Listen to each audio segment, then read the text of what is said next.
I'm a 28-year-old woman who's managed to carve out a pretty decent life for myself. I work as a freelance graphic designer, rent a cozy apartment in the city, and spend most of my time working on passion projects or hanging out with friends. My life isn't glamorous, but it's mine, and I'm proud of what I've built. That said, there's one person in my family who has made it her mission to remind me that, according to her, I'm failing at everything. My aunt. My aunt is in her mid-50s and has somehow become the self-appointed matriarch of our family. She's not the oldest sibling, nor the most accomplished, but she's loud, opinionated, and knows how to wield guilt like a weapon. Everyone listens to her, even when they don't agree. It's like she has this unspoken power over family gatherings, and no one ever dares to call her out.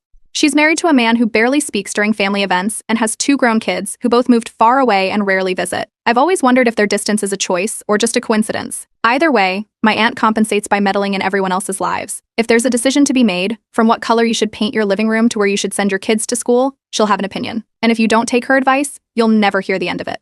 I've always been her favorite target. Unlike my cousins, who followed more traditional paths, marriage, kids, suburban homes, I'm single, renting a 1-bedroom apartment, and focusing on my creative career.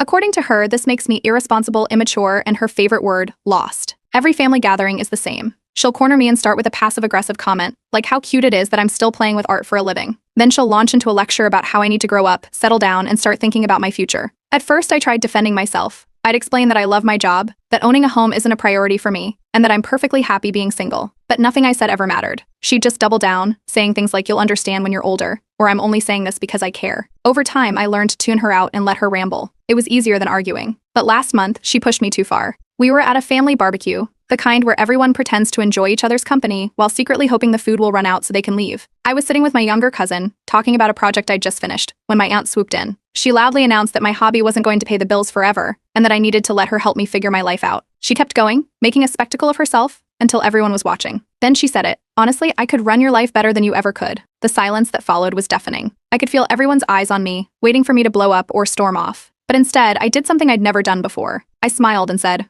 "Okay." Her expression was priceless. She was expecting a fight, not agreement. For a moment, she looked almost flustered, but she recovered quickly. "Great," she said, grinning like she just won a prize. "We'll start next week." What she didn't know was that I wasn't actually giving in. I was tired of her acting like she knew everything, and I wanted to prove just how ridiculous her advice was. So I decided to take her offer literally. I was going to follow her guidance to the letter, no matter how absurd it was, and document everything along the way. If nothing else, it would be entertaining to watch her plan unravel. The following week, she sent me a typed schedule. Yes, a schedule. It included everything from updating my wardrobe professional yet feminine to creating an online dating profile. "I'll write it for you." She also wanted me to quit my freelancing career and start applying for real jobs at companies she thought were respectable. She even offered to set up interviews through her connections. It was like she'd mapped out my entire life without even asking what I wanted. I started following her plan immediately, making sure to record every interaction. She made me delete half my wardrobe because it wasn't age appropriate.